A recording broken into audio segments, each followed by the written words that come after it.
Mais uma edição no ar e mais do que especial, porque eu fui cobrado, quero deixar claro. Fui cobrado dizendo que eu não ia trazer, de que a convidada ficou meio à margem. Meu, era prioridade na minha vida.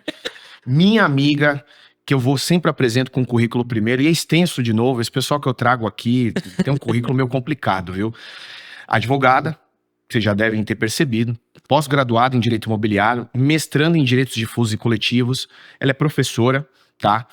Desde 2007, atuou como professora no curso de Administração de Empresas, com certeza na área do direito, sempre na área do direito, e hoje faz parte do grupo da Casa Bela, parceira nossa, advogada, a maior advogada da Baixada Santista do ramo imobiliário. Quero deixar isso muito claro.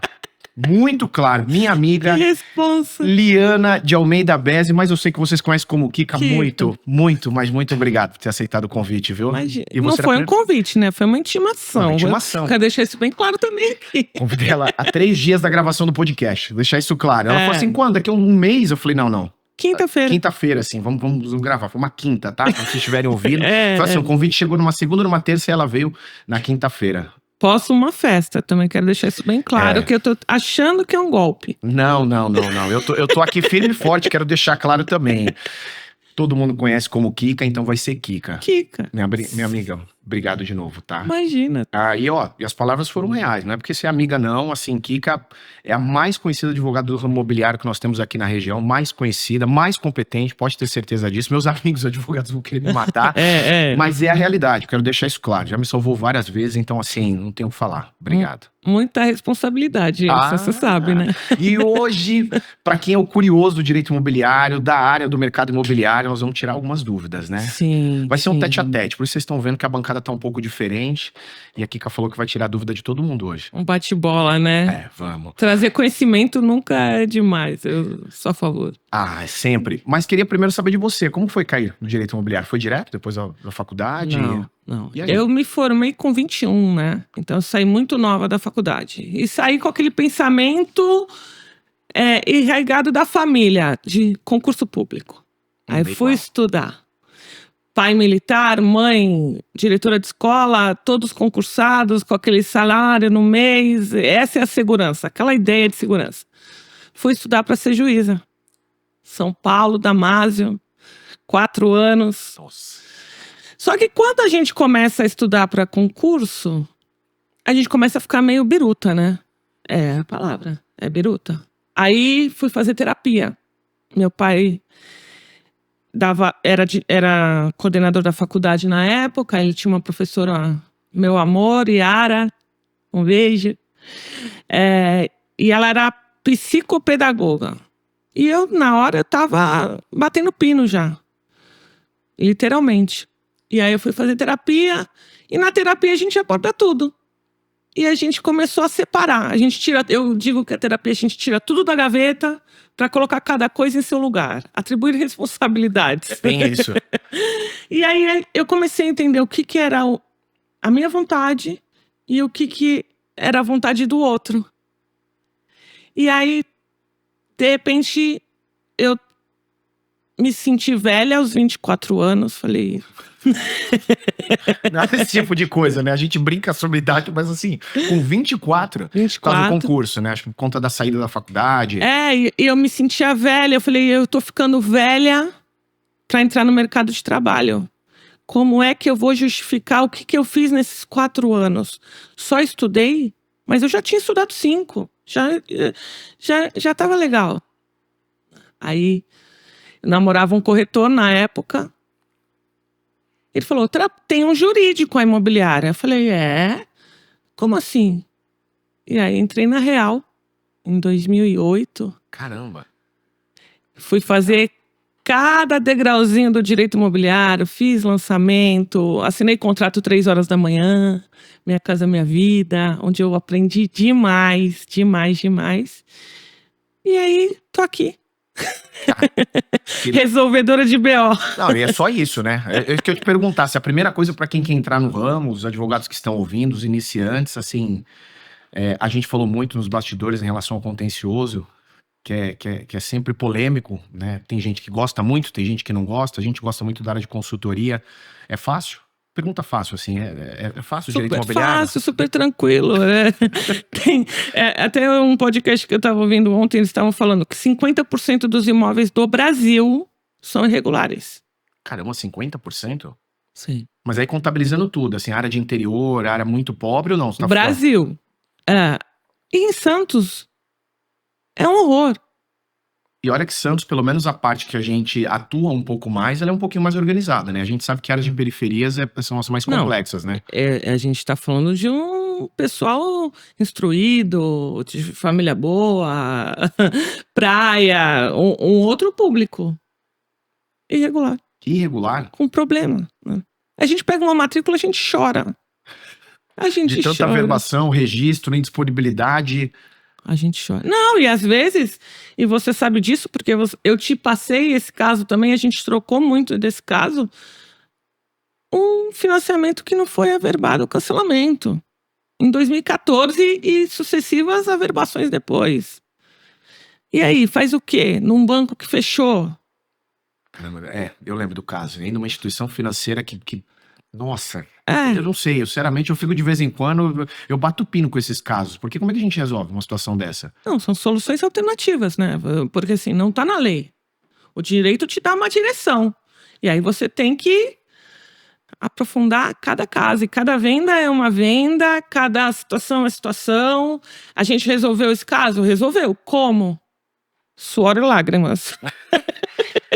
Porque é muito pessoal, né? O que você falou, assim, nem sempre é na briga, nem sempre vai ser no contencioso. Tudo não se resolve numa ação judicial, numa petição, simplesmente, né? Às vezes o diálogo e às vezes a resolução extrajudicial pode ser um caminho, por exemplo, bom para isso. Cara, eu sou a maior defensora de que direito a gente tinha que ter na escola, para começar. Ah, mas educação financeira, Na direito. escola. Mas, Dauno, você contrata e destrata todos os dias, o tempo inteiro. Como é que você não conhece uma estrutura de um contrato? Como? Como é que você não sabe o direito do consumidor? As pessoas consomem todos os dias. Você precisa saber o seu direito como consumidor. O direito civil, você sabe, fala, ninguém pode alegar o desconhecimento da lei. E quem ensinou a lei para todo mundo? Não. Nossa, é verdade. Não parei de verdade, assim, tecnicamente não parei para pensar exatamente nisso, né? Você não pode alegar, não, eu não conhecia a lei. Tá, e quem me falou da lei? Não tem nem direito constitucional. Acho que o básico, pelo menos, o direito constitucional na escola, né? Só o artigo 5º. Não tô pedindo muito, só o artigo 5º. Por quê? Porque se a gente fizer as coisas bem feitas, a gente não precisa judicializar tudo. E o extrajudicial tá vindo muito forte. Você sabe, agora a gente tem o usucapião, a gente tem os inventários, até com menor, que agora é a novidade, é o tititi do ano, que é até com menor. Como é que a gente antes ia imaginar que o Ministério Público pode autorizar uma escritura de inventário com menor? E é isso, a gente não precisa sobrecarregar um juiz. Eu acho que é o último caso. É o último caso. A gente tem que ir pro judiciário quando as pessoas não sabem mais conversar. Não conseguem mais conversar. Quando não há caminho mais pro diálogo, né? Não. Porque o diálogo resolve quase tudo. Quase tudo. Quase. Eu conversei um dia com um desembargador, cara, que foi muito delicado, porque geralmente não abre a porta, principalmente para advogado iniciante. Aí quis conversar, ele falou para mim assim, cara, olha quantas ações judiciais hoje estão paradas. E aí a gente tem uma demanda muito alta. A maior demanda, há um tempo atrás, eu tinha visto, era, por exemplo, da área previdenciária no STF. As maiores demandas. Ele falou, se tivesse resolvido isso tudo, desse um salário mínimo para cada pessoa que tem necessidade disso, diminuir, inclusive, os gastos no Poder Judiciário. Aí eu travei, assim, um próprio desembargador falando isso. E, cara, é muito litígio. Sim. É muito, muito, muito, muito. E agora você me fala disso, 50%. Enfim, começa a desabafar, como você costuma dizer, dá vontade de chorar. Se a gente começar a pensar nisso. E aí, óbvio, nós estamos aqui para uma sabatina, porque tem algumas coisas muito interessantes. E no final, eu quero uma história capciosa, dessas maravilhosas que você tem. Que você deve ter umas 50, mas a gente vai deixar o pessoal para um próximo podcast, pelo menos uma, hein? Tá. Deixar claro.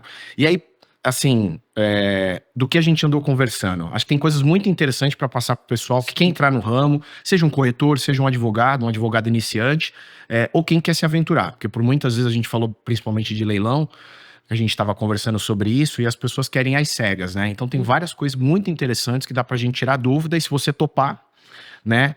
Eu acho que você é a melhor pessoa para isso. Vem uma primeira pergunta.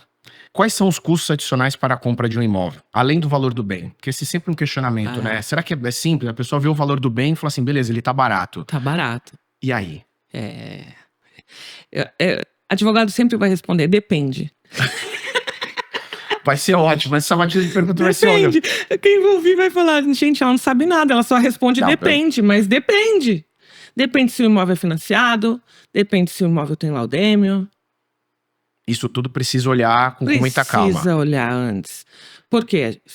Basicamente, compra à vista é o ITBI, o registro e a escritura. Tá lindo, tá fácil.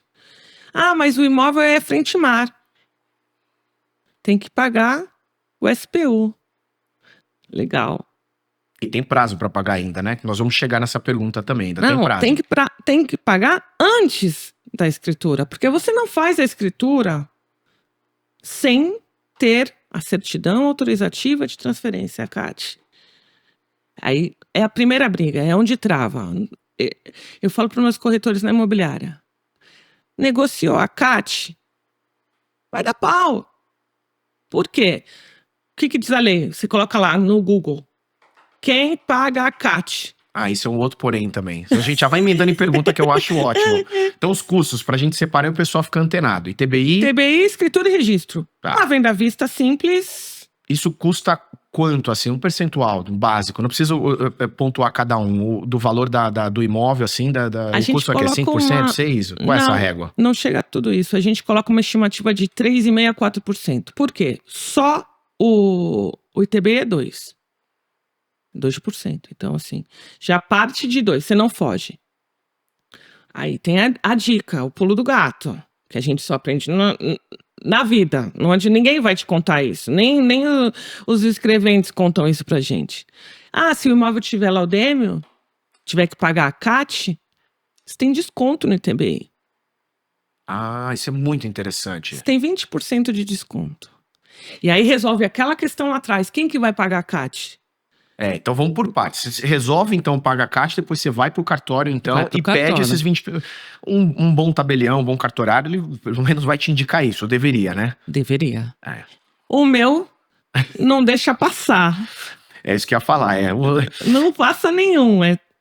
O desconto é atribuído, mas tem muito escrevente que não dá desconto. E às vezes não sabe. Porque assim, não vai pra ele, né? Não vai pro talvez, né, não vou alegar má fé, mas poderia dizer que uma parte do valor, entendeu, por conta de subir o valor, a participação deles, os honorários, vamos dizer assim, deles, e das taxas do cartório seriam maiores, né, mas pensar também má fé não dá, acho que tá seja longe isso. disso, tá longe, é desconhecimento mesmo, não conhece a lei. E aí, quem vai pagar a CAT? A dica para corretor, na hora de argumentar com o cliente. Comprador, você vai ter 20% de desconto. A CAT vai custar 5%. Você vai pagar e ainda vai ter o desconto. Então, assim, não vai te onerar em nada. É um custo da aquisição. Você tem que ter o imóvel regularizado. A CAT vai te proporcionar isso, porque você precisa de uma autorização para vender. O vendedor precisa de uma autorização para vender. Mas é o comprador que vai pagar, e o comprador vai pagar antes de assinar a escritura, então é tudo isso que tem que ser muito bem combinado. É tudo isso que tem que constar no contrato. E não tem nada na lei que estipule de quem é a obrigatoriedade de pagar? A lei fala que é. Porque o que é a taxa de laudêmio? É uma enfiteuse. Aí, gente, a gente vai entrar muito fundo, não dá. Não dá. É uma enfiteuse. Quem que tem que pagar? Quem que tem que pedir autorização para vender? É o vendedor. É o vendedor, É quem tem o domínio. Mas aí você pontuou que, de repente, para o vendedor, e fica a dica para o corretor, tentar conversar com o comprador até porque ele já vai ter o desconto, né? Não onerar o vendedor em relação a isso. Não precisa ser um assunto. Você já explica para o cara na hora da proposta. Falar, olha, esse imóvel tem que pagar a CAT. A CAT não tem que ser uma questão, problematizar. Tem que pagar a CAT. Mas você não vai ser onerado por isso, porque você vai ter o desconto de 20%. Então, vai ficar dentro daqueles 3,5% a 4% do custo que você já teria. Não deveria ser assunto, não Não é precisaria. assunto, Então, não é assunto. Mas se você colocar no... Por quê? Aí vai no Google. É que nem quando você tá doente. Você colocar no Google, você imprime o atestado de óbito. você começa a ver os sintomas, né? Não, eu tenho. Tenho. É morte, na certa. E é assim no direito. Não tem regra pronta. Apesar de colocar lá e sair que é o vendedor, é direito disponível, pode ser acordado. Isso é muito bom. Salvo acordado entre as partes. Isso daqui resolve tudo. Só coloca no contrato, põe isso pra frente, dialoga, não coloca isso como empecilho, faz o negócio rodar, né, girar. E se a informação é colocada desde o início, você não perde a confiança do cliente, que é o mais importante. Ah, eu esqueci de te falar, tem a CAT. Isso acontece direto. O cliente vai falar, tá me enganando. Porque assim, a gente tem corretores e corretores. Já chega com a informação, olha, esse imóvel é marinha, tem que pagar. Cara, muda. A tratativa troca tudo de lugar. Não, e principalmente que vem, às vezes, uns corretores muito de São Paulo, uns corretores do interior. A gente, né, tá em diálogo direto com alguns, assim, você é daqui de Santos? Não. Aí a gente faz toda uma tratativa, conversa. Você tá aqui há quanto tempo? 2, 3 anos. Não tava acostumado a lidar, de repente, com imóveis de área de marinha. É isso. É isso. Cara, dica valiosa, gente, ó.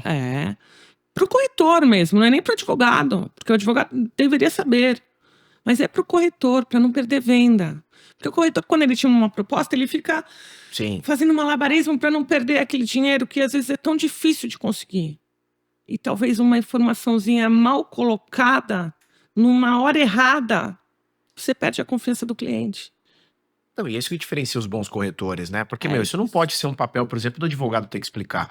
Tem que sentar na sua mesa para elaborar o contrato. Ainda você tem que explicar alguma coisa que era uma venda, era do corretor? Mas quando chega a hora do advogado trabalhar, muita coisa já rolou. Sim.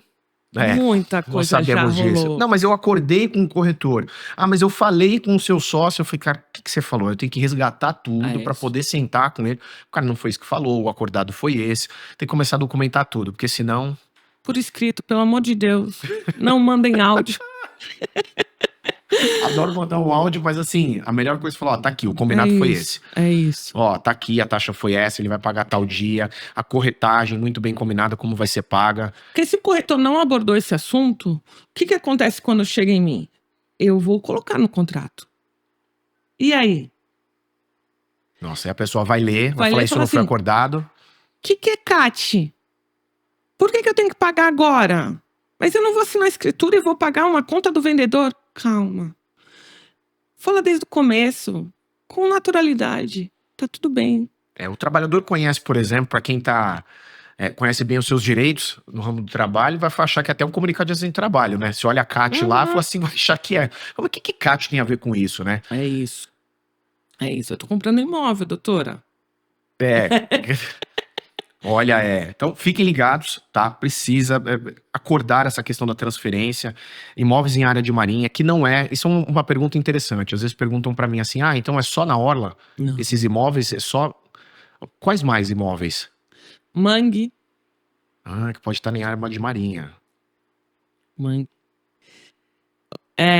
Alguns na praia não tem. Alguns na praia não tem, não porque tem. Não estão alocados ali como área de marinha? Não tem. Em Santos tem isso? Em Santos tem isso. Até isso a gente tem que saber na hora de ler uma matrícula. E o laudêmio vem? Outra boa pergunta. O laudêmio vem descrito em todas as matrículas? Nem sempre. É que nem a questão da vaga que a gente estava conversando antes de começar.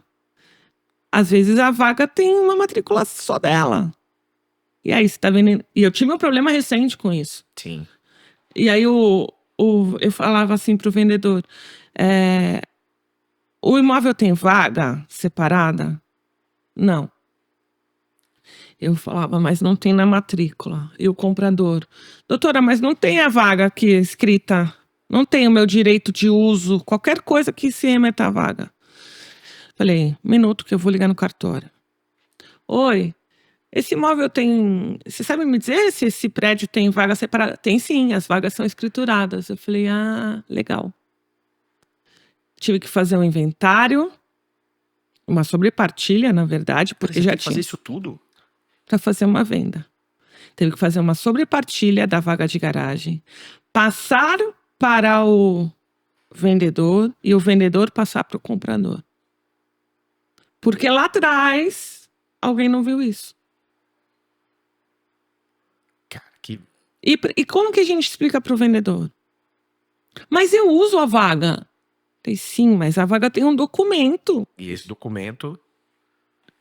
precisa estar em nome do proprietário. Não está no seu nome. Nós passamos por isso recente. Mesma coisa, só o nosso foi um pouquinho mais fácil porque a matrícula, inclusive, o registro estava na primeira matrícula, né? Ele estava pontuando que existe uma matrícula vinculada a este, aí a gente deduziu.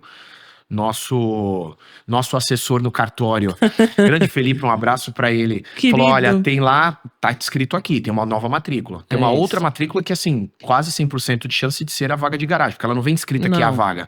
Esse a gente deu sorte, tava descrito. Tinha 2 ou 3 vagas do imóvel, e uma delas, isso que eu não compreendi, foi como é que pode assim? O imóvel tem direito a 3 vagas, 2 vagas, só que uma delas é escriturada. Uma delas tem matrícula separada. Vaga extra. Todos os apartamentos têm 2 vagas, com a possibilidade de comprar uma vaga extra. E aí a na vaga época extra, pode ter sido comprado pelo... É. Cara, que surreal. É uma das coisas... São Paulo acontece muito isso, né? Muito. Os prédios novos também tem muito isso. Os prédios novos com vaga escriturada, matricular?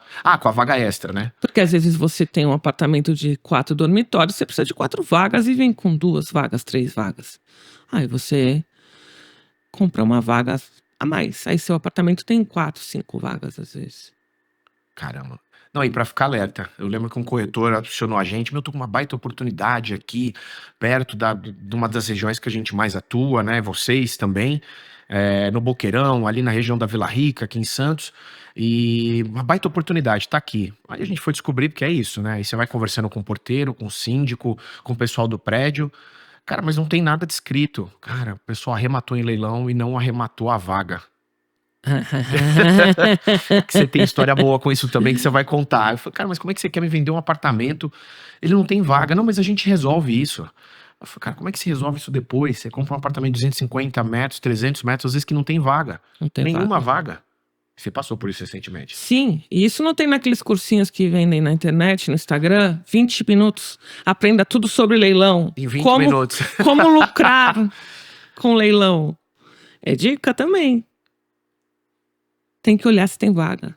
Porque às vezes o imóvel está indo a leilão. A vaga não. Mas isso muito só em loco, né? Ou conversando com o leiloeiro. Isso é uma outra coisa que também não, às vezes nem o leiloeiro sabe. Cara, nem o leiloeiro? Nem o leiloeiro sabe. Então, para quem quer participar de leilão, fica outra dica também, assim, a vaga de garagem. Vaga de garagem é um dos pontos cruciais. A gente recebeu os grandes amigos do Aliana Jude, que é daqui de Santos, e o Mauro, leiloeiro, ele falou, cara, por muitas vezes essas matrículas, assim, eles têm muito cuidado, né? Faço uma propaganda deles, porque são muito cuidadosos na análise documental, e eles passaram essas dicas pra gente. Falou assim, cara, tem que tomar muito cuidado no leilão, porque por muitas vezes vem pronto, tem que tomar cuidado com o edital. Enfim, entraremos nesse tema também, porque eu acho que a parte de leilão é muito, muito crucial pra gente conversar e passar isso pra quem nos ouve, né? Mas tomar muito cuidado, principalmente com a vaga de garagem. Seja custo, que eu acho que tá um pouquinho mais, que a gente já falou sobre isso no nosso podcast, a questão de custos, ela tá um pouquinho mais melhor arrematado, ou melhor conversado, digamos assim, por causa de temas recentes, mas acho que vaga de garagem, acho que é o calcanhar de Aquiles, assim, acho que é o principal ponto. Porque não tem nada de errado, na verdade, de levar só o apartamento a leilão. Não tem errado. Não tem certo e errado. Mas tem que olhar, porque depois vai inviabilizar a venda. Um bom negócio passa a ser um péssimo negócio, porque aí você vai ter que contratar advogado, você vai ter... No nosso caso, a gente teve que esperar 2 anos para a vaga ir a leilão. Não conseguiram comprar antes? Não. A vaga foi a leilão. Aí os arrematantes do apartamento arremataram a vaga, porque até eles tinham direito de preferência. Por quê? Quando é só da vaga, tá no Código Civil. Boa dica. Essa é para anotar. Se você não tiver uma unidade autônoma, você não pode comprar sua vaga. Então eu não posso passar na rua e participar do leilão daquela vaga daquele apartamento. Só os condôminos podem participar do leilão. Ainda que esteja público. Isso é legal falar. Então, assim, por muitas vezes a gente está pesquisando uma série de oportunidades no leilão e tá lá, vaga. Eu não posso simplesmente entrar e tentar arrematar. Não. Geralmente consta do edital, apenas para condôminos. Porque você não pode arrematar. Não, mas ainda que não esteja no edital, também tomar cuidado, porque isso está na lei. Não vai registrar. Se bater num cartório aqui de Santos de registro de imóveis que é tenso, não vai registrar. Não vai. Como é que pode? E esse é um outro ponto do direito, assim, que é difícil explicar. Seja para um consumidor, seja para um cliente, ou seja para um investidor que está aqui. Como assim, cara? Você me falou que não pode. Aí é arrematado, que passa, o sistema permite. Por muitas vezes acontece, pode acontecer de um juiz, uma juíza também deixar passar. E eu falo, cara, mas na escala, no desenho, todo mundo passou por todo mundo, chega no cartório, o cartório não vou fazer? Sim. Aí é difícil explicar isso para um cliente. Vai fazer o que com o Código Civil? Sim, mas eu digo porque passou por todo mundo, né? Assim, tinha que ter verificado, no edital tinha que ter sido verificado, o juiz deveria ter verificado, e por muitas vezes passa. Passa. Cara, No nosso caso, não passou. Sim. Então, só os condôminos participaram. E aí ficou fácil para o arrematante. Mas você já imaginou com um proprietário do prédio com uma vaga ruim, com uma super oportunidade de arrematar aquela vaga e trocar dele? O cara ia ficar com um apartamento sem vaga. Nossa, assim, péssimo investimento. Se for um apartamento pequeno, frente mar, com poucas vagas, a gente entende, né? Porque é isso. Seja para locação, a pessoa agora é um apartamento grande, mais de 200, não, mais de 100 metros, 100 e pouco, sem vaga de garagem. Sem vaga de garagem, não tem o menor sentido. Não perde muito. Eu já acho meio sem sentido. Nós temos na orla os prédios muito antigos que foram construídos que não tinha essa percepção de carro, né? Não tinha muito isso na época. Hoje que a gente tem esse bom há alguns anos e tem apartamento de 270 metros, 250 metros que vaga insuficiente, ou uma vaga, né? Ainda uma vaga tudo bem. Mas tem prédio com vaga insuficiente. Vaga brigativa, que a gente fala. A vaga brigativa. Então, como é que você vai comprar um apartamento? Você tem um apartamento de mais de 200 metros, que é uma pessoa ou outra que quer para morar sozinho, que é assim, né? Alguém quer realmente um espaço muito grande, geralmente são grandes famílias. Sim. Quem quer um apartamento desse tamanho? Quem tem 2, 3 filhos, às vezes 4 filhos, que é 4 quartos dentro do apartamento sem vaga? Não tem. E o corretor fala: não, mas durante o ano inteiro você consegue utilizar a vaga. Aí quando eu preciso colocar. Eu acho ótimo aí no Réveillon, você deixou o carro onde? Não, e não tem nem onde deixar, porque se for na orla, então, não tem espaço para deixar. Não tem. É difícil. O ramo imobiliário é um dos mais interessantes. Todo mundo fala que assim, de investimento é um dos melhores, mas assim, o cuidado, os detalhes, a gente vai passar. Acho que a gente consegue, com um tema só, passar o podcast inteiro falando, porque. Consegue. A vaga de garagem que é o. História não falta. Não, se eu deixar contando todas as histórias que você passou. E uma coisa puxa a outra, não tem jeito, né? Não tem jeito. A gente começou falando dos custos. Sim. Dos custos. A pergunta foi essa, foi uma pergunta só. A gente já falou da CAT. A gente já falou da CAT, a gente já falou da vaga.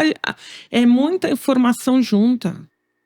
E aí a gente tem um mercado super aquecido sempre, porque o meu grande mestre Lourenço Lopes, ele falava que o mercado imobiliário é uma sanfona, mas ele não para. Às vezes ele está inflado, às vezes ele se retrai, mas a música não para. E ele falava isso. E a gente tem muito corretor trabalhando. E a gente tem aqueles que são corretores, são de vida, vendedores natos.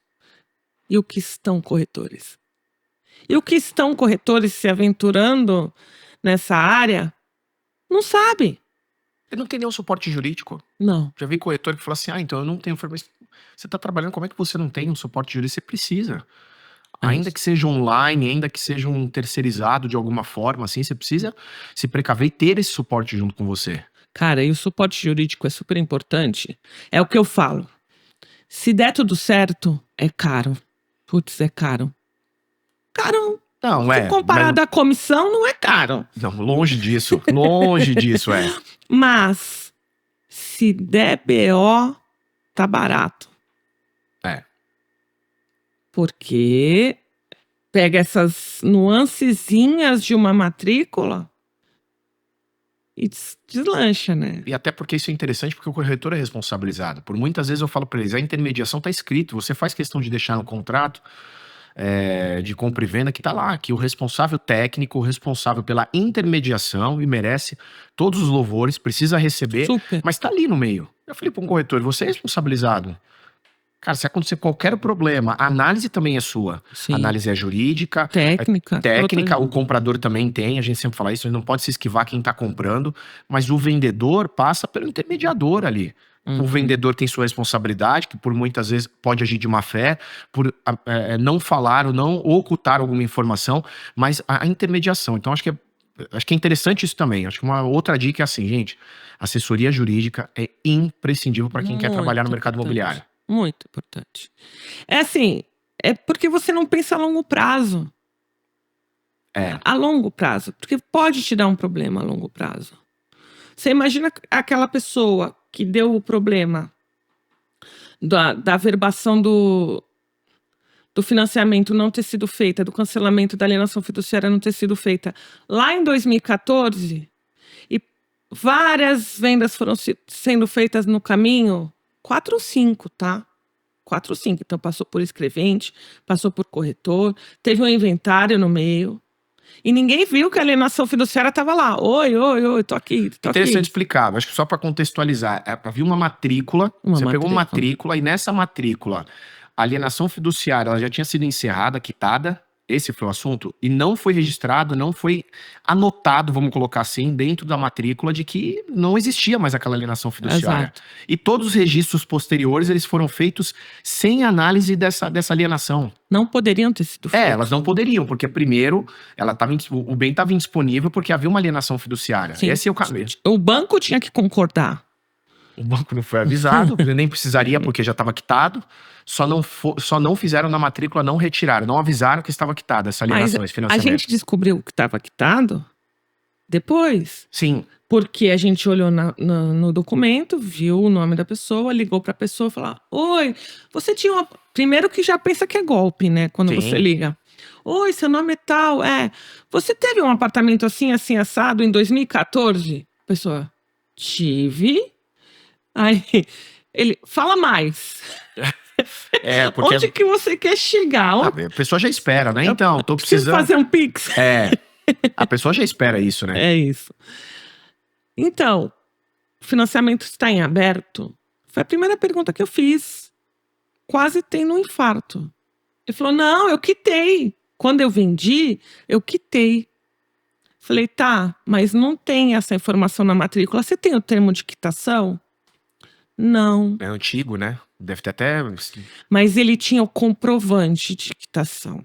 Um comprovante com um clipes enferrujado. Aqueles comprovantes que apagam, e esse não apagou. Nossa, foi Deus. Foi Deus. Eu tenho certeza que foi Deus. Que esse comprovante salvou tudo. Porque eu consegui provar, porque era uma alienação fiduciária do Citibank, que virou Itaú em 2017. E aí? Oi, Itaú, me dá uma quitação de alienação fiduciária do Citibank? Nossa, o que o Itaú respondeu? Cara, o Itaú foi incrível. Que bom. Incrível. Apareceram pessoas no meio dessa situação toda que super dispostas a ajudar. A gente foi falando, explicando, as pessoas entendendo. E o Itaú deu o termo de quitação. Deu o termo de quitação. Que legal. Achei que ela se esquivava, de repente, para dar, ou até porque... Não, porque eles tinham o histórico, né? Na verdade, o que eles deram foi um papel dizendo que nada deve. Já não é o termo de quitação. É um termo de quitação. Então, assim... E aí, depois teve todo um histórico depois, que aí dá para contar uns 3 dias. Mas deu certo. O cliente saiu da imobiliária satisfeito. E se resolveu isso no cartório depois? Não precisou entrar com demanda judicial, nada? Não. Resolvi no cartório. Que legal. Eu estava a um passo de ir para o juiz corregedor.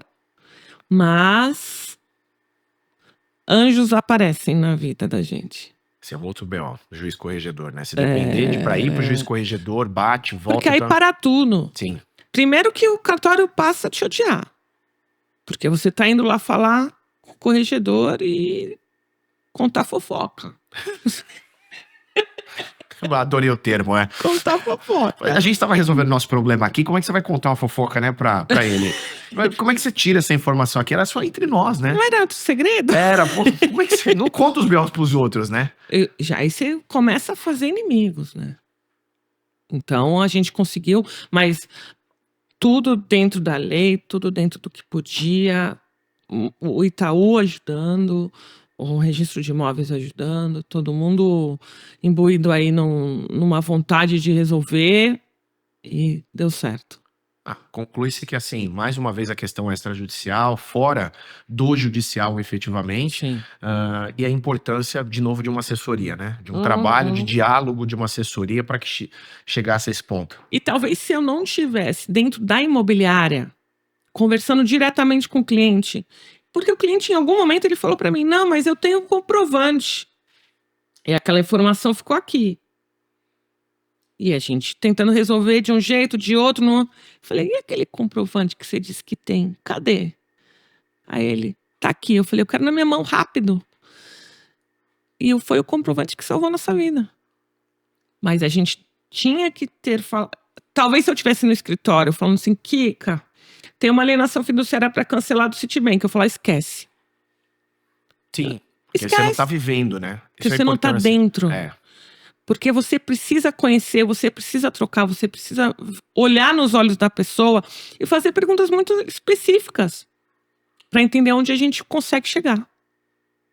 Nossa, isso é experiência, né? Maturidade, experiência que conta. Por isso que, assim, é importante as pessoas entenderem aonde estão trilhando, né? Que caminho é esse que você está trilhando para estar dentro do direito imobiliário. Nossa, Kika, a gente só fez uma pergunta só, né? Duas, assim, pra vocês verem como é denso. E assim, eu tava demorando pra trazer aqui, que exatamente por isso. Falei assim, quando trouxer, a gente vai precisar de 3 horas de podcast, a gente vai ter que fazer uma saga. Posso preparar que a gente vai fazer um tira-dúvida judiciário pra tentar responder todas as perguntas. Não, e só pra finalizar a pergunta que a gente não respondeu até agora. ITBI, escritura e registro, e laudêmio se for em área de marinha. E se for financiamento, não tem escritura. Você troca a escritura pela vistoria. Tá, até porque o contrato de financiamento da alienação, ele tem força de escritura, Tem força certo? de escritura. Tá. É um instrumento particular com força de escritura pública. Importante dizer isso, porque por muitos corretores, vamos fazer o contrato, já estou combinando com o cartório. Você não precisa combinar com o cartório, porque como ele tem força de escritura, você vai assinar aquele documento, comprador e vendedor, e tá tudo certo. E o cliente tem na cabeça dele que ele só vai comprar de fato quando ele assinar a escritura. E aí dá esse tilt que a gente fala na cabeça. Eu falei, não, mas não tem escritura. Não, mas como não? Eu falei, porque a gente vai assinar com o banco. E aí, até explicar, a importância da informação no começo. Bem dada. E aí, aproveitando isso, então, o pessoal já entendeu quais são os custos e tudo mais. Qual é a diferença disso? Da escritura, do próprio registro? Acho que aí vai vir também a questão de entender o que é a matrícula. Qual a diferença disso para quem, de novo, né, acha que simplesmente dá assessoria? Sempre fica umas dicas para os corretores. Qual a diferença desses dois? Eu acho que isso é importante. Isso é importantíssimo. Isso é importantíssimo. O que é matrícula? A matrícula é a certidão de nascimento do imóvel. Ali vai constar qual é o imóvel, quem construiu, em que momento construiu, em que ano construiu, quem foi o primeiro proprietário. Esse proprietário, o que ele fez com o imóvel, ele passou para o outro. Vai contar toda a historinha do imóvel, toda. Mas como que a gente consegue contar a historinha do imóvel? A gente vai no cartório e fala, oi, eu comprei. Não, a gente precisa de um documento. E o que é esse documento? É a escritura. É o contrato do banco. Porque quando você assina o contrato do banco, são feitos dois registros. Na verdade, um registro e uma averbação. Um registro dizendo que o Joãozinho vendeu para o Pedrinho e o Pedrinho pegou um dinheiro emprestado com o Itaú. Porque agora eu amo Itaú, gente. Desculpa, mas eu tô apaixonada pelo Itaú. E não é uma propaganda, porque eu nem tenho conta no Itaú. Então, assim, vai contar toda a história. Você precisa de um documento. Você precisa ir aonde para fazer esse documento? No cartório de notas. Então, o cartório de notas conta a história e o registro de imóveis dá publicidade à história. Porque você pode muito bem fazer uma escritura e colocar lá na gaveta. Guarda na gaveta e não leva registro. E aí? E aí começa a dar os problemas. Aí E aí que você não é dono. Porque no Brasil, só é dono quem registra. Quem dá publicidade. E não fazer isso tem desdobramentos inúmeros, assim. Vai ficar o nome. Ah, o imóvel é meu. Não, mas está no nome do Pedro. Mas eu tenho a escritura. Eu falei, e você não levou no registro de imóveis? Não. Então ninguém sabe. Vai correndo um enorme risco do antigo proprietário ter algum problema, seja fiscal, trabalhista. Acabei de lembrar de um aqui. Então bom, conta a história que é bom, é ótimo assim, porque isso pode acontecer. E ser levado Altíssimo padrão. Altíssimo padrão. Comprador, jogador de futebol. Então, assim, até me emociono. Não era uma questão financeira, tá? Fez um contrato. Não reconheceu firma do contrato, não tem testemunha, não tem nada. Eu assinei, você assinou, tá tudo certo. Que não diz nada. Sim. Não é nem pelo fato da operacionalização do contrato, mas do que estava escrito ali. Falei, mas esse imóvel tá em nome de João. Sim, é o moço que eu pago o financiamento dele. Falei, oi? O imóvel está financiado por outra pessoa. Mas qual o motivo disso? A pessoa fiscalmente, de repente, não quer colocar o imóvel para... Assessoria. Nossa. E aí, ele tá desde 2018 pagando um financiamento para o cara.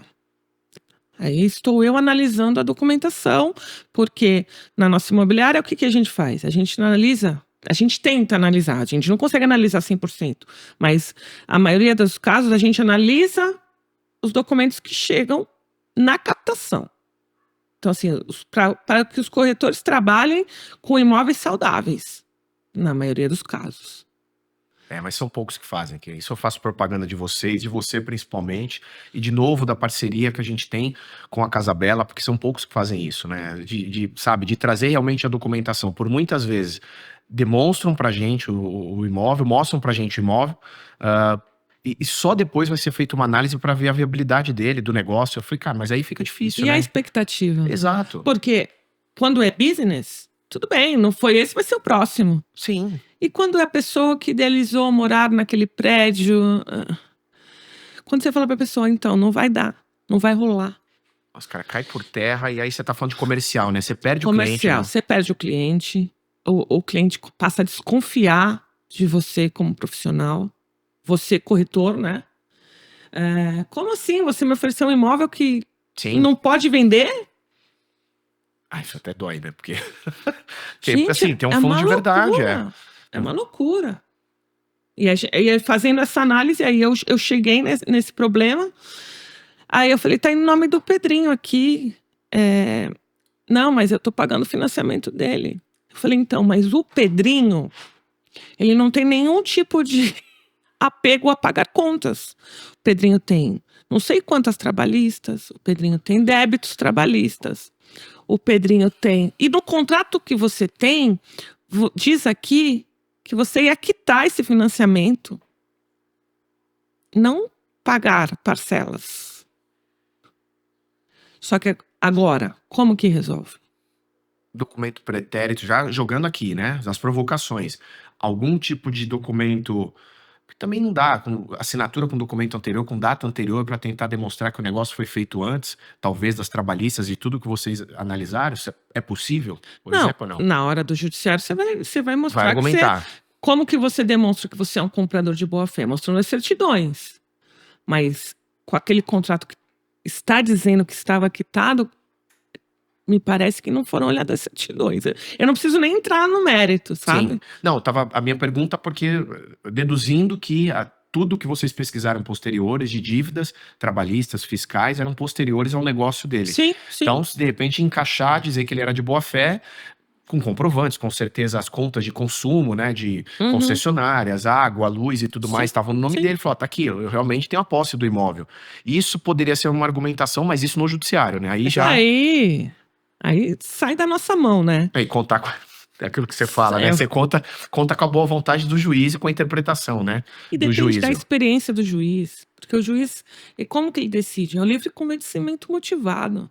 Se o juiz teve uma experiência ruim com aquela mesma situação, ele vai julgar de um jeito. Se o juiz nem conhece, ele já vai olhar de uma outra forma, mais imparcial. Mas é impossível você ter uma experiência ruim, você vê a situação acontecendo de novo e você não... aconteceu comigo e ninguém me ajudou. E eu vou fazer assim. E é canetada. Você está terceirizando um problema que é seu. Para uma pessoa que você não conhece, que não conhece a sua dor. Por isso que eu não gosto. Você gosta do contencioso, Kika? Amo, de paixão. Não, e é gostar mesmo. Eu acho que é um dom contencioso. Eu tenho uma irmã advogada. E ela está atuando em São Paulo com direito imobiliário às vezes, mas mais no contencioso. E ela fala para mim, me devolve meu contencioso. Porque ela é processo, ela gosta do processo, ela gosta do procedimento, ela gosta do litígio. Eu não. Eu quero Você ter... povo que gosta de brigar, né? eu quero sossego. Tô pagando pra não me darem problema. Pagando pra não entrar na briga, mas não me coloca nela, né? O famoso não me coloca nela, porque se eu tiver que fazer... É por isso que eu defendo também. Advogado a gente tem que contratar antes. Porque depois a gente cobra caro. Sim, e justo, né? Justíssimo. E talvez não resolva.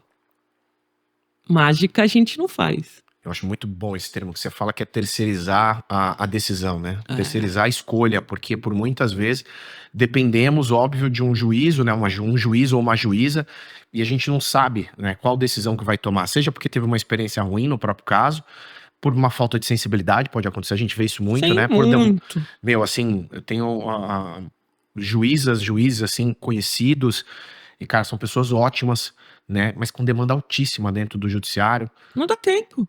Meu, com uma demanda altíssima, assim, com alvarás ou requisições para saírem, assim, 8 meses, 10 meses. Por muitas vezes eu não os culpo por conta disso. Não, Cara, não dá. demanda alta. Como é que você vai dar uma decisão, entendeu? Super embasada com um caso, às vezes, que é complexo? Ou com ações que estão tramitando há 10, 15 anos? Eu tenho inventário de 2003. Eu não... Eu tenho Essa inventário... concepção que me... Às vezes vocês acham que as ações judiciais são fáceis, né? Pra quem tá nesse mundo, acha, não, é super fácil olhar. É isso que a gente enfrenta. Eu já tive ação judicial de 73, 1973. Ação de eu tô desapropriação. achando que eu tô arrasando aqui com 2003. Não, mas é uma ação de desapropriação que, assim, é comum isso acontecer. Os escritórios de advocacia que têm esse tipo de ação, eles passam, né? As pessoas vão, os patriarcas dos escritórios passam e as ações judiciais continuam, principalmente a ação de desapropriação imobiliária, inventário. Eu acho surreal. E o cliente costuma perguntar pra gente, quanto tempo demora esse processo, doutora? Eu quero morrer, por favor. Eu falo, não sei. Você dá a resposta real ou a resposta padronizada do advogado, bonitinha? Porque às vezes dá vontade de falar assim, não sei, não dá pra saber, entendeu? Eu falo assim, 5 anos no mínimo. Você ainda consegue dar um mínimo de padrão só pra pelo menos... Pela experiência, a gente Sim. sabe. Eu sou advogada há 20 anos. A gente sabe o que acontece. Então, assim, se tudo der certo, se as coisas ocorrerem como devem ocorrer, 5 anos. Se pegar um advogado do outro lado, que ele só quer procrastinar... recurso atrás de recurso. Aí esquece. É isso que eu não aguento. Eu quero resolver rápido. Eu falo pro cliente, o meu maior interesse é que você não me procure mais. Porque quando me liga, eu falo, oi, tudo bem? Não, já sei que não tá, porque pra me ligar... Procurar advogado não tá, né? Toda vez, tudo bem que a senhora falou, não, desculpa fazer essa pergunta, mas não tá, né? Eu já sei, tá bom. Já sei, então tá, não precisa responder, já sei. Eu falo que se no primeiro ano primeira aula, no primeiro dia da faculdade, tivesse falado: só vão te ligar para resolver problema. Nossa, talvez tivesse desistido. Talvez eu tivesse ido fazer balé. Dançar é melhor. Nossa. Não, e você dança super bem, né? Não, Diga-se não, de não, passagem. não. Gente, é excelente dançar. Não, sério. Não. É só problema. É só problema. E eu levo pro coração, então aqueles problemas passam a ser meus.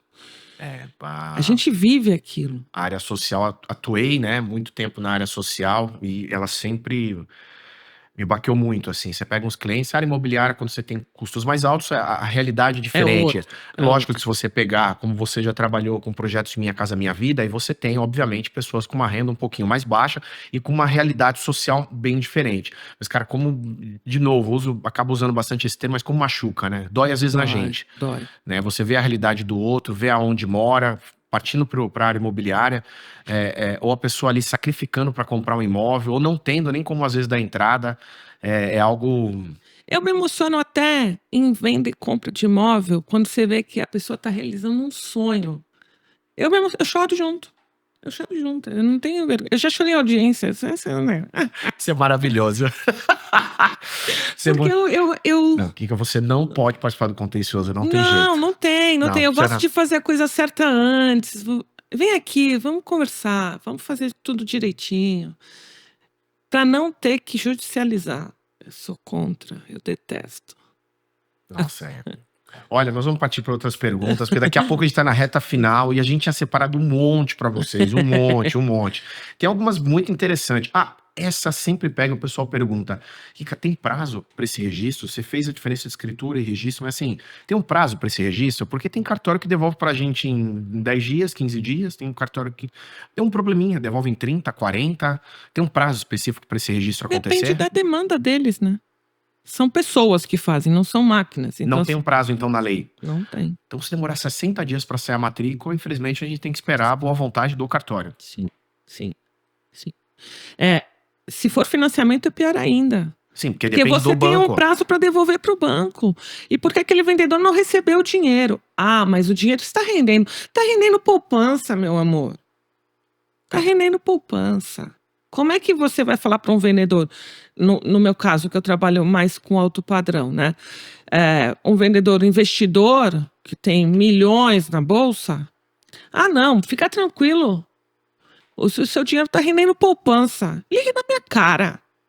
Não faz nem sentido. Ligue na minha cara.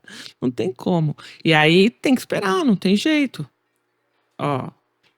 Não tem jeito. Nossa, essa era uma pergunta muito boa por conta do registro mesmo, né? E assim, muito interessante, porque o que a gente pesquisa sempre, dessa próxima pergunta, o vendedor que sempre paga a comissão? Isso dá briga também, isso é bom. Não! O que as pessoas têm que entender é que o direito tem 2 tipos de direito. Os direitos disponíveis e os indisponíveis, que são inegociáveis. Não dá para você combinar diferente do que está na lei. Esquece. É seu direito, você tem direito à vida. É indisponível. Não dá. E algumas coisas são disponíveis. O que diz o 724?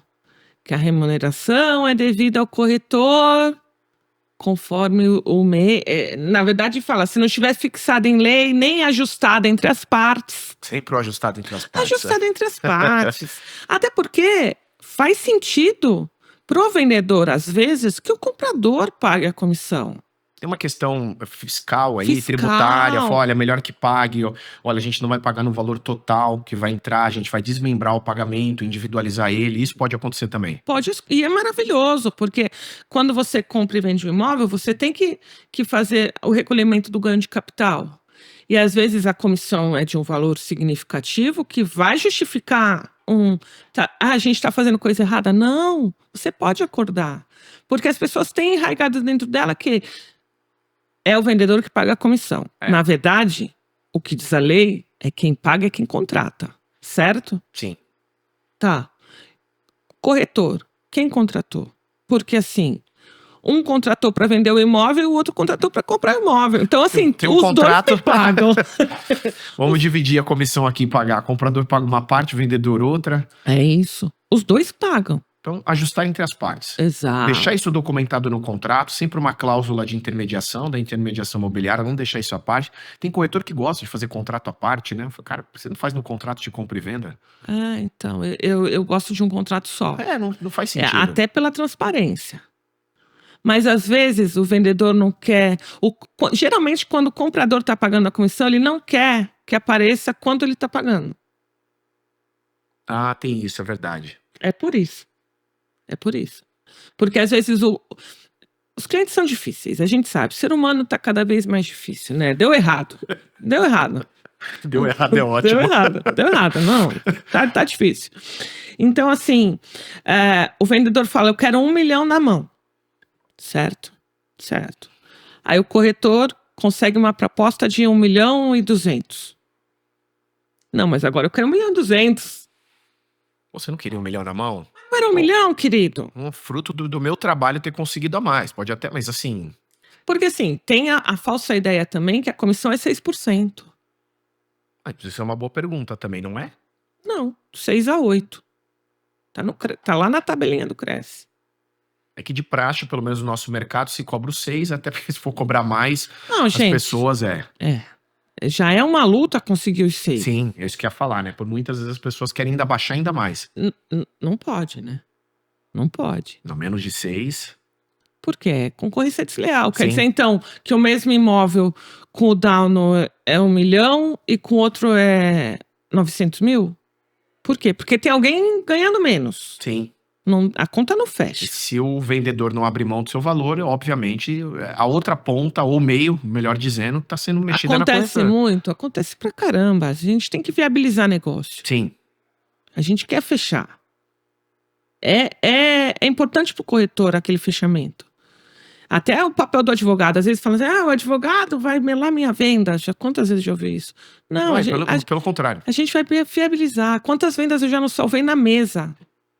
A venda correndo pela mão do corretor assim, e a gente, não, calma. Confia em mim. Aí você olha no olho do cara e fala assim, confia em mim. Dá certo. Vamos assim. De cliente chegar na imobiliária e falar assim, teu contrato é para ir pro STF. A senhora tá achando o que da sua vida? Traz tudo escrito à mão, fala, bate esse contrato aí, que é esse daqui que eu assino. Tudo bem. O corretor olha pra minha cara, e agora ela não vai deixar. É esse contrato que o senhor quer assinar? A gente assina esse, tá tudo bem, não tem problema. Para viabilizar o negócio, porque é importante pro corretor. E só quem tá dentro de uma imobiliária, desse mercado, sabe cara, como o corretor sofre. Como o corretor sofre. Mas ele só mostrou o imóvel. Caramba. Meu Deus, eu tenho um corretor que já mostrou mais de 100 imóveis para o cliente que ainda não comprou. Caramba, mais de 100? Você até conhece. Nossa querida TT. Maravilhosa. Tereza Del Monte, cara. Ela tem... Até achar... Ela é incansável. Incansável. É o que eu falo, tem corretores, eu acho que talvez, se eu conversei com alguns que passaram aqui, amigos, eu falo, cara, não tem esse problema também desse histórico? Os advogados têm um histórico que sempre falavam, né, que a gente sempre queria ludibriar e tudo mais, então, historicamente, em cenas de novela, de filme, é sempre um vilão. O advogado vilão. é sempre um vilão. Então, você tem essa figura.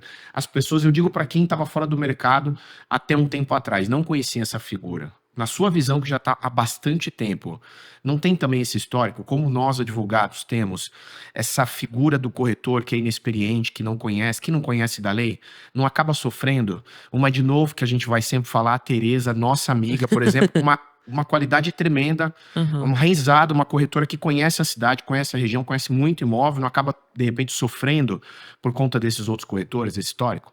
Os bons sempre vão pagar pelos maus. Não tem jeito. Advogado paga. E como? Advogado paga, corretor paga, médico paga. Não tem jeito. Tem um estigma. No boom imobiliário em 2010, quanto corretor tinha? Quanta gente estava corretor? Tereza, que foi quem a gente deu de exemplo aqui, ela é corretora. Tá na veia dela, ela gosta, ela quer encontrar, ela tem o sangue fervendo pela venda. Tem corretor que só tá ali porque não teve outra oportunidade e precisa levar o pão para casa e precisa resolver e vai ser corretor e talvez com a falsa ideia de um dinheiro fácil. Não tem dinheiro fácil. Não tem dinheiro. Eles sofrem demais, cara. Eu participo do dia a dia deles e assim, e cada ano que passa, eu admiro mais a profissão, eu respeito mais a profissão, eu faço questão de enaltecer o trabalho deles, de muni-los de informação, de conhecimento.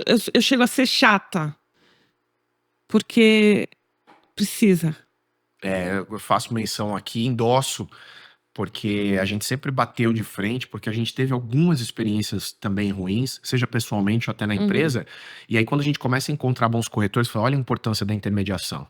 E a gente tem várias histórias de corretores amigos, parceiros que falam assim, cara, essa venda aqui só saiu, e não enaltecendo, não sendo alguém soberbo, mas falando, cara, por conta dessa história, eu falei, cara, olha a importância da intermediação. E todo o assunto que a gente traz aqui na mesa, a gente sempre fala, a importância de uma curadoria, a importância de uma assessoria, como você me falou, são os profissionais. Os técnicos, né? Exato. Se você tem um problema no pé, você vai no médico da cabeça? Não! Você vai no médico que cuida de pé. Por que o advogado... Cara, desculpa, com o maior respeito do mundo. Advogado que você vê lá, Joãozinho das Couves, Previdenciário Civil Criminal... Ele Ele sabe... não faz nada. Faz tudo e não faz nada. Ele sabe um pouquinho de cada coisa. A faculdade proporciona isso, da gente saber um pouquinho de cada coisa. Mas tem que ser especialista. Tem que ter um profissional auxiliando. Tem que ter um advogado especialista, porque eu já perdi muita venda na imobiliária por causa de advogado previdenciário que estava ajudando o tio que estava comprando um imóvel e falou besteira. Falou besteira. Pedir certidão negativa de tombamento de um prédio recém-construído. Deve ter visto no curso online. Pôs no Google, né, querido? E agora com o chat GPT, então, a gente tá na roça. Porque você coloca lá, fazer um contrato de intermediação. Vem. Só que se você não entende, você não vai ver que aquela palavra ali, tá faltando uma palavra ali no meio. Aquela palavra tá errada. O negócio é feito para funcionar nos Estados Unidos. Quando transfere para o Brasil, já mudou. Sim. Não, assim, eu acho até falar que é a importância da inteligência artificial, mas não vai achar que, por exemplo, a inteligência artificial, principalmente no Brasil, vai te entregar o negócio pronto. Não, isso. E que substitui um profissional. Ainda mais um advogado, porque se você coloca no contrato um poderá e um deverá, mudou tudo. Você pode fazer se você quiser. Agora você deve fazer. Aí é outra conotação, é outra Acabou, coisa. acabou. Não tem jeito. Eu sempre falo que a importância de estar não só bem assessorado, mas a importância de estar com uma minuta, né, com um contrato extremamente elaborado e que calce ali, eu acho que todos os pontos cruciais da negociação. Acaba chegando na nossa mão de forma, às vezes, até extremamente temerária, né? Nossa Senhora. E aí, tem um ponto, a gente já passou por isso, mas então assim, a importância do corretor, a importância de uma boa leitura da documentação, não falamos, mas com certeza isso é o básico para quem está numa intermediação ou está querendo comprar ou vender, entender que é necessário tirar todas as certidões, não as desnecessárias, deixar claro, tá? De tombamento não. De tombamento não. Agora, na sua opinião, matrícula ou imóvel que está dentro de um processo judicial, seja ele qual for, eu pulo fora dele ou dá pra gente começar uma negociação? Sempre dá. Sempre dá? Sempre dá. Você falou que toda a resposta depende, eu falei assim, que bom, se sempre dá, deu até uma animação. Assim, não, é claro, né? A gente tem casos extremos. Sim, né? Que não é possível. Não dá.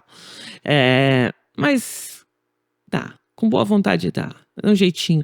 A gente tem alvará pra isso. Por exemplo, processo que tá imóvel que tá dentro de um inventário, é possível, por exemplo, fazer uma negociação se um juiz já está em andamento aquele inventário, se o juiz, por exemplo, der um alvará autorizando a negociação daquele imóvel. Sim. Eu sou chatinha. Meus corretores sabem disso. Alvará. Eu coloco todos os herdeiros assinando. Olha, uma boa dica. Todo mundo. O juiz mandou, mas eu quero que todo mundo tenha ciência e concorde. Mas, assim, de forma prática, você imprime, vamos pensar no físico mesmo, tá? Imprime, todo mundo na mesa e assina aqui, endossa. Manda reconhecer firma, inclusive? Não. Às vezes não vejo Tá. necessidade. São pontuais os casos que eu vejo necessidade de reconhecimento de firma hoje em dia. Porque, assim, é muito rápido, é muito dinâmico quando você passa de um contrato provisório para um definitivo, para uma escritura, para um contrato de banco. A gente tem aí um intervalo de mais ou menos 30, 60 dias. Mas cada caso é um caso, cada venda é uma venda. Não tem jeito. A gente não consegue. Ontem eu estava vendo o podcast que eu falei que eu ouvi do Arthur, que é um advogado em São Paulo, também de direito imobiliário. Até te mandei esse link Ah, é ontem. verdade. Ele fala: não tem manual. Não tem manual. Não adianta. Não adianta você vir com regrinha pronta. Porque cada venda vai ter uma peculiaridade, vai ter um negocinho, vai ter um feeling. Eu falo que é feeling. Você olha a documentação. Não. Calma aí. Tem um negocinho aqui. Vamos ali. Vem aqui. Dá, não dá. É feeling. É muito tempo fazendo a mesma coisa. Você vai. Análise de locação que a gente faz. Eu falo para os clientes. La garantia sou eu. Não tem jeito. Porque, Essa é assim, ótima. Porque assim, hoje o cara tá legal. Paga direitinho, tá ali, tá... Não tem Serasa, não tem protesto, não tem ação civil, não tem criminal. O cara tá bacana. Mas e amanhã? E amanhã? Quem me garante? E é por isso que, assim, o advogado que atuar na área isoladamente, ele precisa só saber direito imobiliário, é que eu já sei a resposta. Porque assim, é tenebroso, né? Tem que começar fazendo psicologia. Tem um pouco disso, Mas quais áreas, por exemplo, que você recomenda que saiba? Cara, tributária, você não foge do tributário. Civil... É o básico, que Mas é o direito que o civil imobiliário. você vai entrar na família, porque acha assim, é só contrato? Então eu vou fazer uma pós-graduação de direito contratual. Não, querido. Não adianta nada. Você vai ter que saber um pouquinho de família, você vai ter que dar palpite em tudo. Sim, entender de sucessão, né? Isso é um ponto crucial, parece muito, né? Muito. Direito sucessório, assim, você entender. Se você realmente não entender absolutamente nada... Porque às vezes o direito imobiliário e o sucessório, eles estão totalmente ligados. Os herdeiros não têm dinheiro para pagar o inventário e precisam vender o imóvel. E quem vai vender o imóvel é o corretor, é com auxílio de um advogado. Não tem jeito. Vai funcionar dessa forma.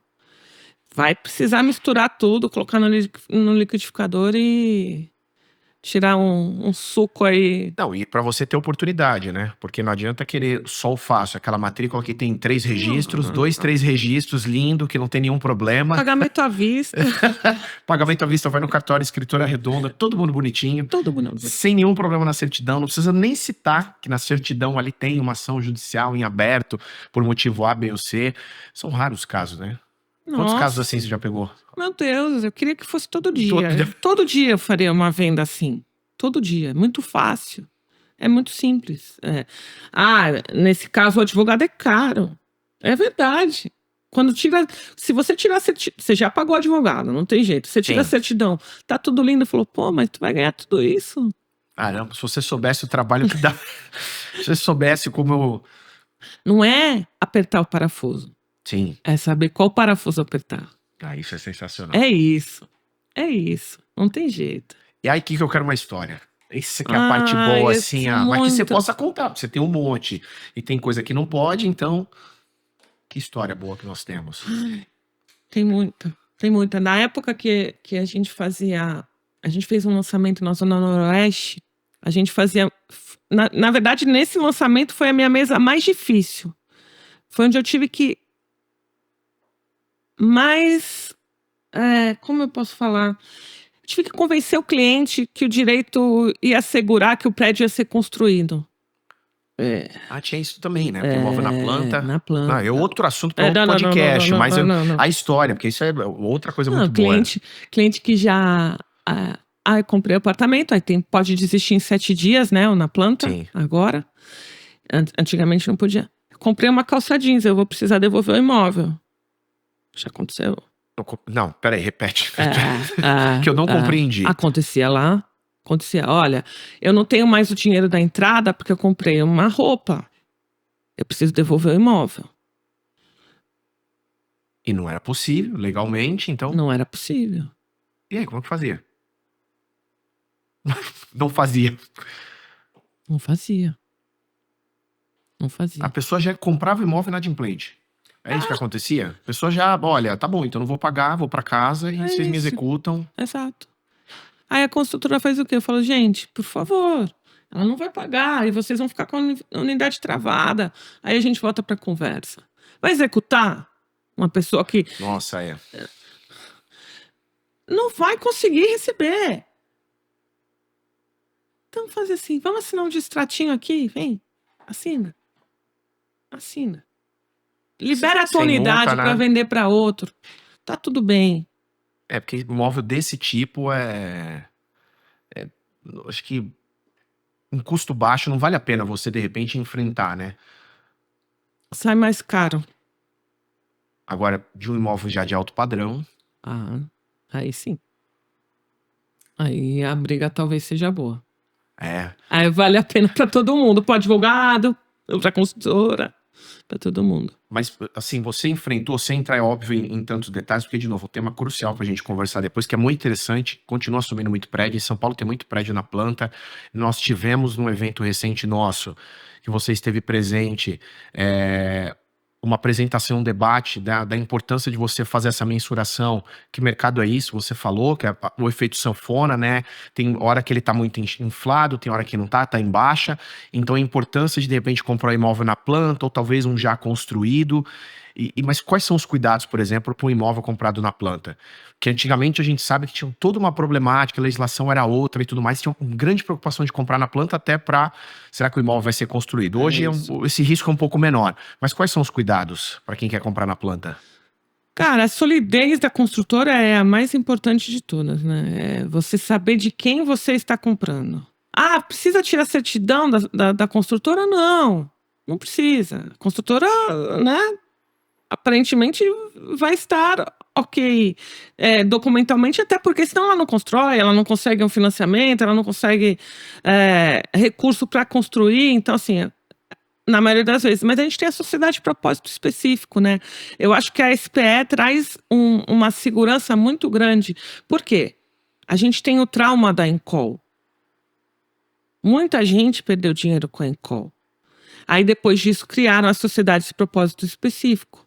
Ontem ainda eu estava conversando sobre isso. O dinheiro desse prédio tem que ser utilizado para construir este prédio. Como era antes? Para quem não é do ramo, acho interessante explicar. Era um pega para capar, né? Porque assim, o cara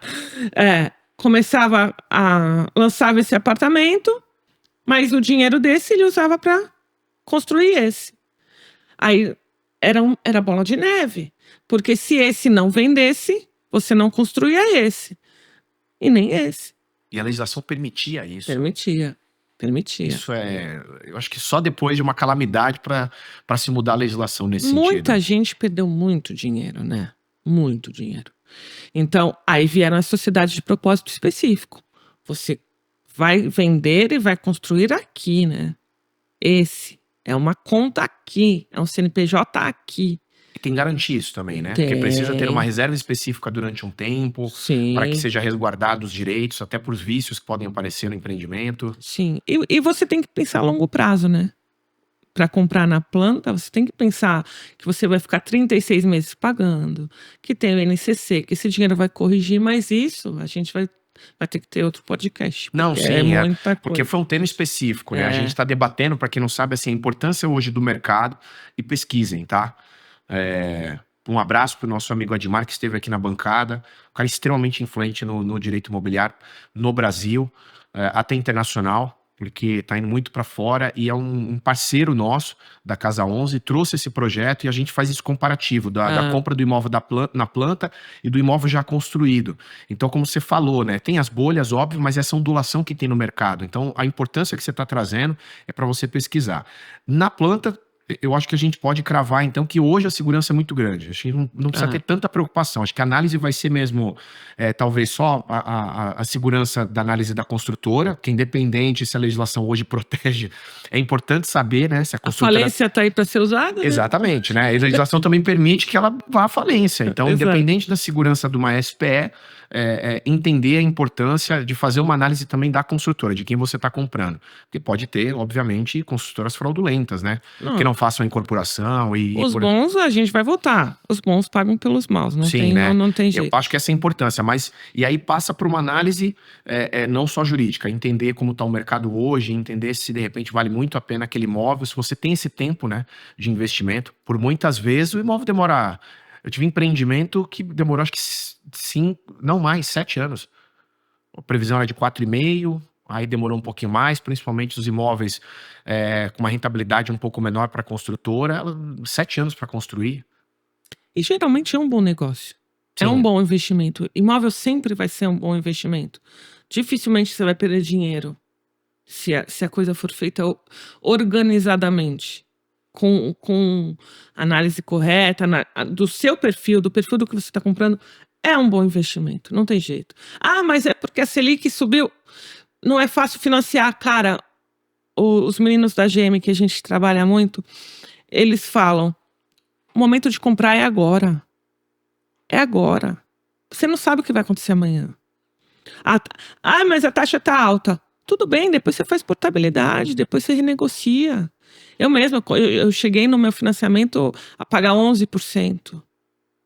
Hoje eu pago 7%. Na pandemia eu liguei no banco e falei, e aí? Vocês estão oferecendo financiamento a 7%, eu estou pagando 11%. Ah não, senhora, vamos adequar. Ah, isso é sensacional. Pensar nisso também. Não, e aí dica fora ainda do mundo jurídico. Essa que é interessante. De repente renegociar no banco e entender a importância de você trabalhar bem o financiamento. Não tem que ter um medo de uma taxa hoje. Você precisa comprar, você precisa morar. O imóvel é um bom investimento. Ah, mas a taxa tá alta. Não, tá tudo bem. Vai passar. Sempre passa. Sim. As pessoas colocam medo, né? Colocam esse monstro na mesa e depois falam assim, cara, mas passa, como já passou. O passado recente já passou. Você não vai ficar algemado. Entendeu? Você não vai ficar algemado. Eu sempre falo para as pessoas assim, é interessante, eu vim de um advogado, óbvio, com larga experiência no mercado, e a gente fugir dos temas jurídicos e mostrar efetivamente que a área está aquecida, não só para quem quer trabalhar na área jurídica, na área comercial, que são os corretores, mas entender que também para investimento. Então, a Kika, pessoa, cidadã, investe também no ramo imobiliário. Gostaria de investir mais. Kika, fala isso, porque já me falaram assim, eu tento trazer a Kika para ser uma grande parceira, mas o custo dela é muito alto. Então, assim, o passe da Kika é alto, assim, a gente tenta, a gente bonifica, assim, sabe, levando um bom vinho para ela, mas como o passe é muito alto, já falei para vocês, né? Nesse mercado, a maior sumidade no nome, a pessoa mais importante nessa área, como é que eu vou trazer assim? Então, poxa, Kika... Até parece, porque a gente troca muito, é muito boa a nossa troca. Muito boa. Tem um problema, eu gosto de conversar com gente da área. Eu quero saber, às vezes você tem uma palavra para me dizer que abre um mundo na minha cabeça. E é isso, às vezes eu te ligo e falo, Down, você não acredita o que está acontecendo. E a gente troca, a gente conversa e ventila a ideia. É um brainstorm jurídico. Sim, nossa, essa troca é maravilhosa, sou grato. Falo isso publicamente, assim, você é muito generosa, de verdade, você é muito generosa, uma amiga querida, assim, porque às vezes que nós conversamos e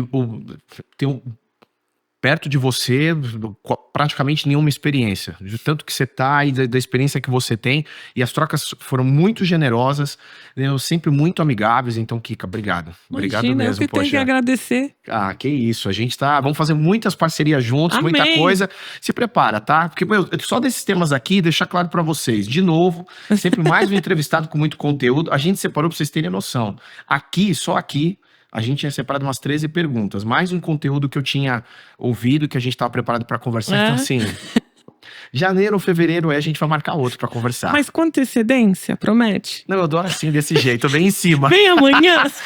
O convite de novo, pra quem tava ouvindo no começo, a Kika foi assim, eu preciso de alguém assim pra... Não acredito, você me convidou em cima da hora. Eu falei, não, já estava programado. É que eu só esqueci de te avisar. É pra fechar o ano com chave de ouro. É isso, é isso. Isso! E com a minha amiga, muito, mas muito obrigado. Eu que agradeço. Externo novamente a minha gratidão da sua genialidade, da sua generosidade Imagina. sempre. E você é parceira nossa, eu tô esperando você de novo aqui, tá? Opa, só chamar. Obrigado, viu? Próxima vez, mais uma vez aí vocês anotem em papel caneta, porque assim, as dicas são valiosíssimas. Gente, obrigado mais uma vez. Até a próxima, hein? Valeu!